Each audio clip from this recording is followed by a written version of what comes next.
Jharkhand GK trick में आपका स्वागत है। आज हम लोग पिछले क्लास से संबंधित यानी कि झारखंड के वन्यजीव अभ्यारण्य से संबंधित महत्वपूर्ण प्रश्नों को करने वाले हैं, वो भी ट्रिक की सहायता से। इससे पहले वाले वीडियो यदि आपने नहीं देखा है तो प्लीज़ जाके देखें।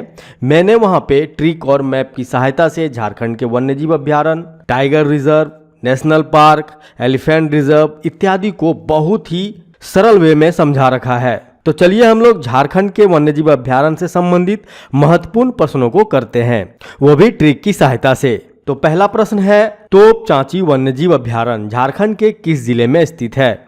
और यह प्रश्न 2012 में राज्य के उच्च विद्यालय शिक्षक नियुक्ति परीक्षा में पूछा जा चुका है। तो ऑप्शंस क्या है? लातेहार, हजारीबाग, धनबाद, इनमें से कोई नहीं। ठीक है, तो प्रश्न क्या पूछा गया है? देखिए, प्रश्न पूछा गया है तोपचांची वन्यजीव अभ्यारण्य झारखंड के किस जिले में स्थित है। क्लियर है? तो तोपचांची में हम लोग तोप वर्ड को लेंगे। ठीक है, और हम लोग सभी जानते हैं कि तोप से गोली कैसे निकलता है, तो धन धन करके निकलता है। ठीक है, धन धन धाएं धाएं करके तोप से गोली निकलता है। तो धन धन से क्या हो गया हमारा? तो धन धन से हो गया धनबाद। ठीक है, धन धन कैसा साउंड कर रहा है? तो धनबाद के जैसा। तो उत्तर क्या हो जाएगा हमारा यहाँ पे? Option C, Dhanbad. ठीक है, वहीं अगला प्रश्न है, लावालोंग वन्यजीव अभ्यारण्य झारखंड के किस जिले में स्थित है? ऑप्शंस 4 दिए गए हैं, चतरा, रामगढ़, धनबाद, इनमें से कोई नहीं। तो इस प्रश्न में भी हम लोग क्या लेंगे? जैसे कि यहाँ पे लिखा है लावा। ठीक है, और हम लोग जानते हैं लावा धान का हो या किसी चीज़ का, फूटते समय कैसा साउंड आता है? तो फूटते समय चतर चतर चट चट करके साउंड निकलता है, आपने सुना ही होगा। ठीक है, तो चतर चतर चट चट से क्या हो गया यहाँ पे? चतरा। क्या हो गया?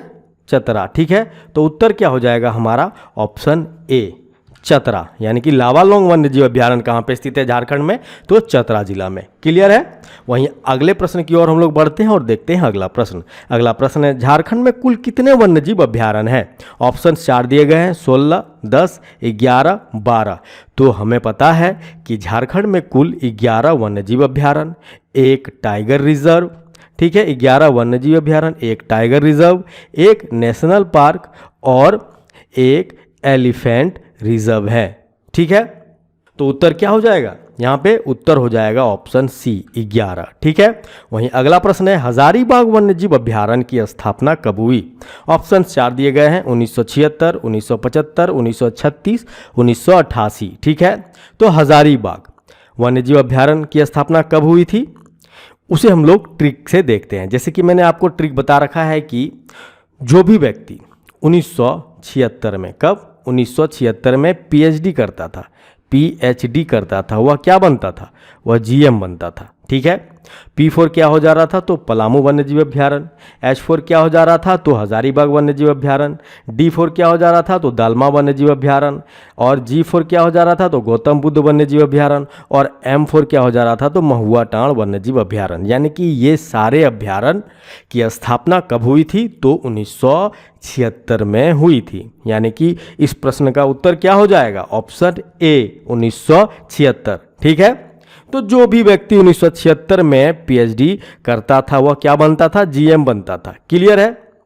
और इस ट्रिक की सहायता से हम लोगों ने इस प्रश्न को भी हल कर लिया। ठीक है, तो हजारीबाग वन्यजीव अभ्यारण्य की स्थापना कब हुई थी? तो 1976 में।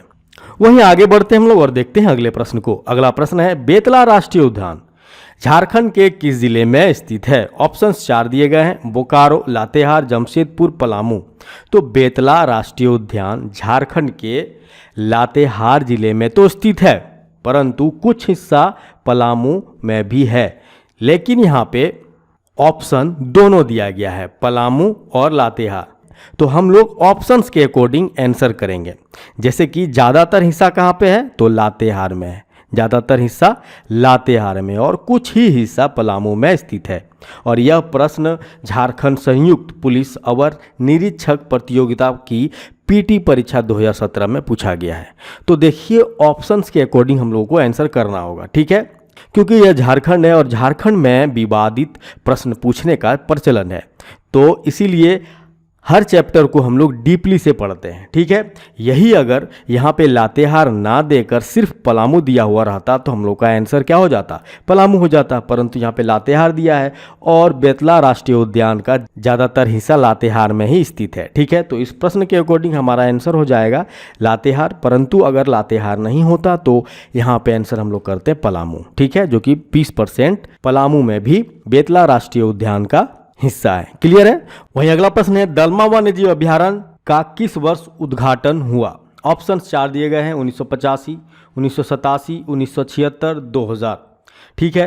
तो इससे रिलेटेड हम लोग का ट्रिक क्या था कि 1976 में जो भी व्यक्ति पीएचडी करता था, क्या करता था, पीएचडी करता था, वह क्या बनता था, वह जीएम बनता था।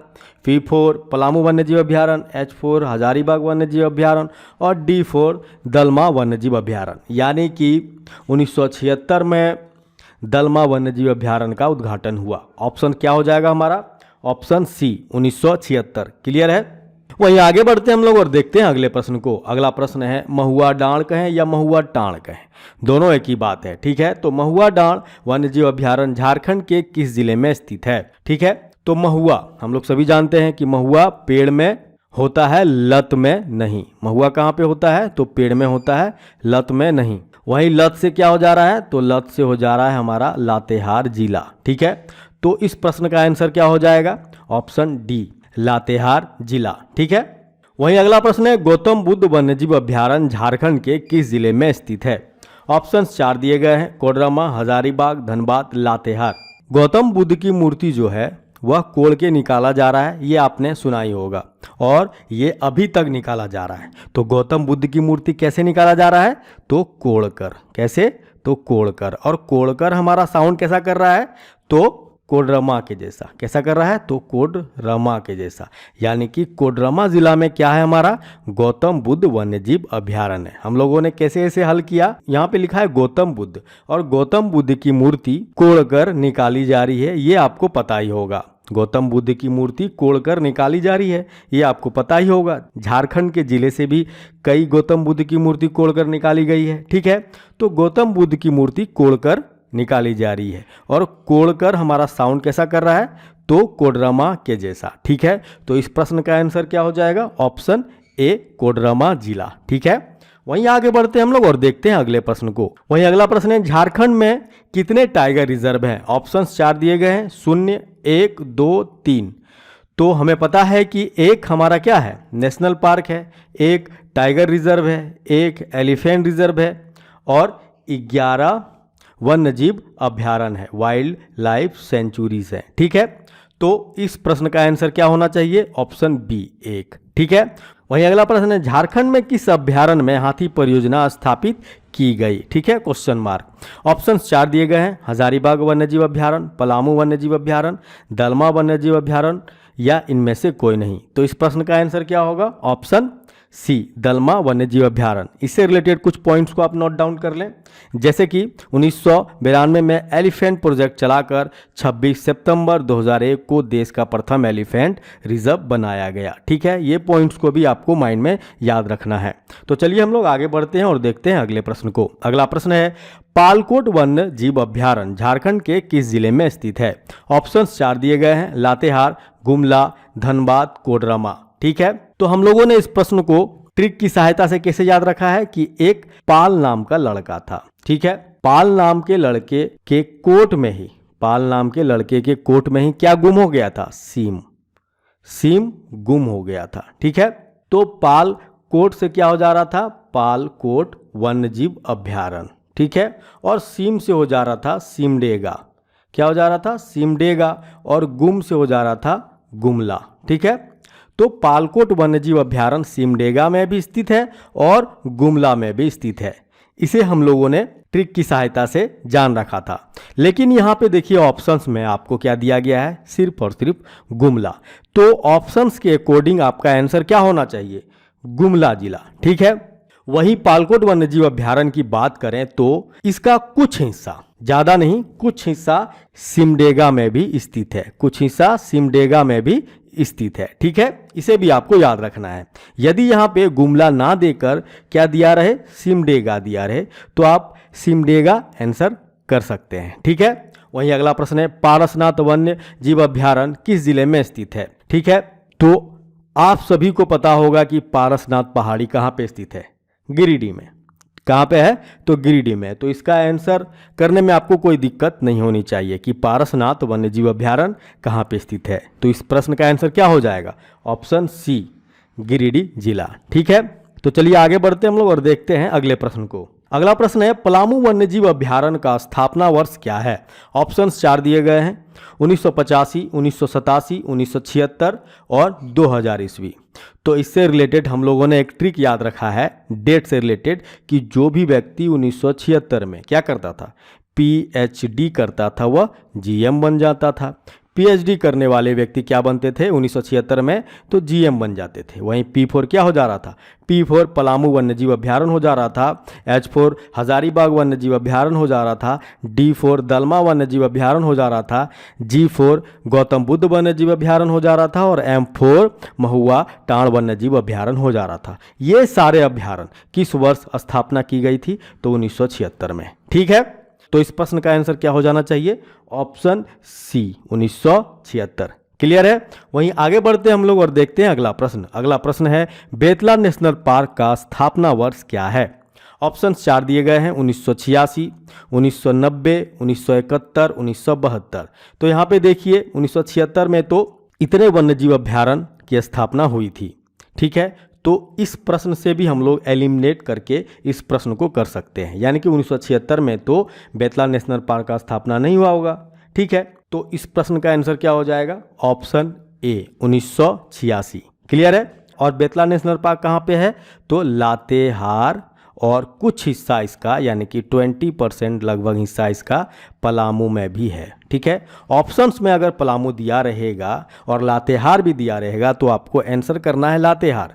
यदि लातेहार ऑप्शंस में नहीं दिया रहे तो आपको आंसर करना है पलामू। ठीक है, तो बेतला नेशनल पार्क का स्थापना वर्ष क्या है, 1986। तो चलिए आगे बढ़ते हैं हम लोग और देखते हैं अगले प्रश्न को। अगला प्रश्न है विश्व स्तर पर किस वर्ष बेतला में बाघों की गणना कराई गई थी। ऑप्शंस 4 दिए गए हैं, 1932, 1986, 1982, 1989 ईस्वी। तो इस प्रश्न का आंसर क्या होगा, ऑप्शन ए, 1932 में। ठीक है, वहीं अगला प्रश्न है उधवा झील पक्षी विहार किस जिले में स्थित है। ऑप्शंस 4 दिए गए हैं, साहेबगंज, दुमका, देवघर, गोड्डा। ठीक है, तो इस उधवा झील पक्षी विहार से रिलेटेड हम लोगों ने ट्रिक क्या याद कर रखा है, यहाँ पे क्या लिखा हुआ है, उधवा, और उधवा से साउंड निकल रहा है धुआं। कैसा साउंड निकल रहा है, धुआं। और धुआं हम लोग जानते हैं गांजा पीने से निकलता है। गांजा साहेब पिए या कोई भी पिए, क्या निकलेगा, धुआं ही निकलेगा। तो यहाँ पे देखिए गांजा और साहेब से क्या साउंड आ जा रहा है, तो साहेबगंज। तो इस प्रश्न का आंसर क्या होगा, ऑप्शन ए, साहेबगंज। ठीक है, यानी कि उधवा झील पक्षी विहार किस जिले में स्थित है, झारखंड के, तो साहेबगंज जिले में स्थित है। तो चलिए आगे बढ़ते हैं हम लोग और देखते हैं अगले प्रश्न को। अगला प्रश्न है महुआ टांड़ वन्य जीव अभ्यारण्य किस पशु के संरक्षण हेतु बना। ऑप्शंस 4 दिए गए हैं, हाथी, भेड़िया, लोमड़ी, हिरन। तो इस प्रश्न का आंसर क्या होगा, ऑप्शन बी, महुआ टांड़ वन्यजीव अभ्यारण्य भेड़िया संरक्षण हेतु बना। ठीक है, वहीं अगला प्रश्न है पारसनाथ वन्यजीव अभ्यारण्य का स्थापना वर्ष क्या है। ऑप्शंस 4 दिए गए हैं, 1981, 1982, 1984 और 1986। ठीक है, तो इस प्रश्न का आंसर क्या होगा, ऑप्शन सी, 1984। और हम सभी जानते हैं पारसनाथ वन्यजीव अभ्यारण्य कहाँ पे स्थित है, तो गिरिडीह में है। कहाँ पे है, तो गिरिडीह जिला में स्थित है। ठीक है, वहीं आगे बढ़ते हैं हम लोग और देखते हैं अगले प्रश्न को। अगला प्रश्न है झारखंड राज्य में कितने राष्ट्रीय उद्यान है। ऑप्शंस 4 दिए गए हैं, 1, 3, 4, 2। तो इस प्रश्न का आंसर क्या होगा, ऑप्शन ए, 1। ठीक है, वहीं आगे बढ़ते हैं हम लोग और देखते हैं अगला प्रश्न। अगला प्रश्न है बेतला नेशनल पार्क किस पशु के संरक्षण के लिए प्रसिद्ध है। बेतला नेशनल पार्क किस पशु के संरक्षण के लिए प्रसिद्ध है। और ऑप्शंस यहाँ पे 4 दिए गए हैं, हिरन, शेर, बाघ, हाथी। तो इस प्रश्न का आंसर मैं कमेंट बॉक्स में चाहूँगा। ठीक है, तो चलिए आगे बढ़ते हैं हम लोग और देखते हैं अगले प्रश्न को। अगला प्रश्न है लावालौंग वन्य जीव अभ्यारण्य का क्षेत्रफल कितना है। ऑप्शन 4 दिए गए हैं, 752.94 स्क्वायर किलोमीटर, 226.33 स्क्वायर किलोमीटर, 200 यहाँ पे एक जीरो एक्स्ट्रा है, 211.03 स्क्वायर किलोमीटर या 193.22 स्क्वायर किलोमीटर।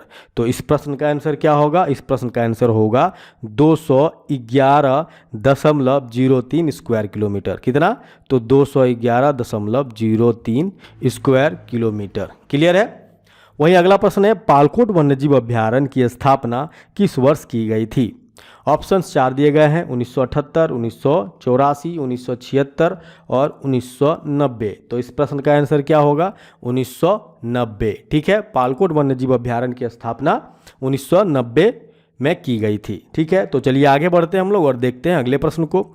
अगला प्रश्न है, पारसनाथ वन्यजीव अभ्यारण्य का क्षेत्रफल कितना है? पारसनाथ वन्यजीव अभ्यारण्य का क्षेत्रफल कितना है? ऑप्शंस 4 दिए गए हैं, 30.26 square kilometre, 49.33 square kilometre, 12.82 square kilometre और 182.88 स्क्वायर किलोमीटर। तो इस प्रश्न का आंसर क्या होगा? तो इस प्रश्न का आंसर होगा 49.33 स्क्वायर किलोमीटर। और हम सभी जानते हैं कि पारसनाथ वन्यजीव अभ्यारण्य कहाँ पे स्थित है? तो गिरिडीह जिला में स्थित है। क्लियर है? वहीं आगे बढ़ते हैं हम लोग और देखते हैं अगले प्रश्न को। अगला प्रश्न है, हजारीबाग वन्यजीव अभ्यारण्य का क्षेत्रफल कितना है? तो हजारीबाग वन्यजीव अभ्यारण्य का क्षेत्रफल 186.25 स्क्वायर किलोमीटर है। और हम सभी जानते हैं हजारीबाग वन्यजीव अभ्यारण्य कहाँ पे स्थित है? तो हजारीबाग में स्थित है। और इसकी स्थापना कब की गई थी? तो इसकी स्थापना 1976 में की गई थी। क्लियर है? तो चलिए आगे बढ़ते हैं हम लोग और देखते हैं अगले प्रश्न को। अगला प्रश्न है, गौतम बुद्ध वन्यजीव अभ्यारण्य की स्थापना किस वर्ष की गई? ऑप्शन 4 दिए गए हैं, 1976, 1984, 1991 और 2001। तो हम सभी को पता है कि 1976 में जो भी व्यक्ति पीएचडी करता था वह क्या बन जाता था? जीएम। और G4 क्या हो जा रहा था हमारा? गौतम बुद्ध वन्यजीव अभ्यारण्य। ठीक है, तो इस प्रश्न का आंसर क्या हो जाएगा? 1976, ऑप्शन ए। ठीक है, वही अगला प्रश्न है, कोडरमा वन्यजीव अभ्यारण्य का कुल क्षेत्रफल कितना है? ऑप्शन 4 दिए गए हैं, 112.23 square kilometre, 13.2 square kilometre, 149.23 square kilometre, 177.35 square kilometre. तो इस प्रश्न का आंसर क्या होगा? 177.35 स्क्वायर किलोमीटर। ठीक है, और हम सभी को पता है कि कोडरमा वन्यजीव अभ्यारण्य कोडरमा में ही स्थित है। क्लियर है? तो चलिए आगे बढ़ते हैं हम लोग और देखते हैं अगले प्रश्न को। अगला प्रश्न है, झारखंड राज्य का फर्स्ट हाथी रिजर्व झारखंड के किस क्षेत्र में स्थित है? Option A Palamu, option B Santhal Pargana, option C उत्तरी छोटा नागपुर, ऑप्शन डी सिंहभूम। तो हम सभी को पता है कि झारखंड राज्य का पहला हाथी रिजर्व कहाँ पे स्थित है? तो ऑप्शन डी सिंहभूम में। ठीक है, वहीं आगे बढ़ते हैं हम लोग और देखते हैं अगले प्रश्न को। अगला प्रश्न है, उधवा पक्षी विहार का क्षेत्रफल कितना है? ऑप्शन 4 दिए गए हैं, 12.82 square kilometre, 5.65 square kilometre, 49.03 square kilometre और 63.26 स्क्वायर किलोमीटर। तो इस प्रश्न का आंसर क्या होगा? Option B 5.65 square kilometre. ठीक है, तो चलिए आगे बढ़ते हैं हम लोग और देखते हैं अगले प्रश्न को। अगला प्रश्न है, किस अभ्यारण्य के मध्य भाग में हरी पहाड़ी नामक झील स्थित है? ऑप्शन 4 दिए गए हैं, तोपचांची वन्यजीव अभ्यारण्य, दलमा वन्यजीव अभ्यारण्य, लावालौंग वन्यजीव अभ्यारण्य, इनमें से कोई नहीं। तो इस प्रश्न का आंसर क्या होना चाहिए? ऑप्शन ए तोपचांची वन्यजीव अभ्यारण्य। ठीक है, तोपचांची वन्यजीव अभ्यारण्य में ही हरी पहाड़ी स्थित है। इसे भी आपको याद रखना है इम्पोर्टेंट के तौर पर। ठीक है, वहीं अगला प्रश्न है, तोपचांची वन्यजीव अभ्यारण्य का क्षेत्रफल कितना है? ऑप्शन 4 दिए गए हैं, 12.82 square kilometre, 5.65 square kilometre, 49.3 square kilometre और 63.26 स्क्वायर किलोमीटर। और हम सभी को पता है कि तोपचांची वन्यजीव अभ्यारण्य कहाँ पे स्थित है? तो धनबाद में। कहाँ पे है? तो धनबाद में। इसकी स्थापना कब की गई थी? तो 1978 में। कब की गई थी? तो 1978 में। इसका क्षेत्रफल कितना है उसे भी हम लोग देख लेते हैं। तो इसका क्षेत्रफल है 12.82 स्क्वायर किलोमीटर। ठीक है, तो दोस्तों यहाँ पे यह वीडियो समाप्त होता है। अगर यह वीडियो आपको अच्छा लगा हो तो प्लीज़ लाइक करें, सब्सक्राइब करें। जय हिंद, जय झारखंड।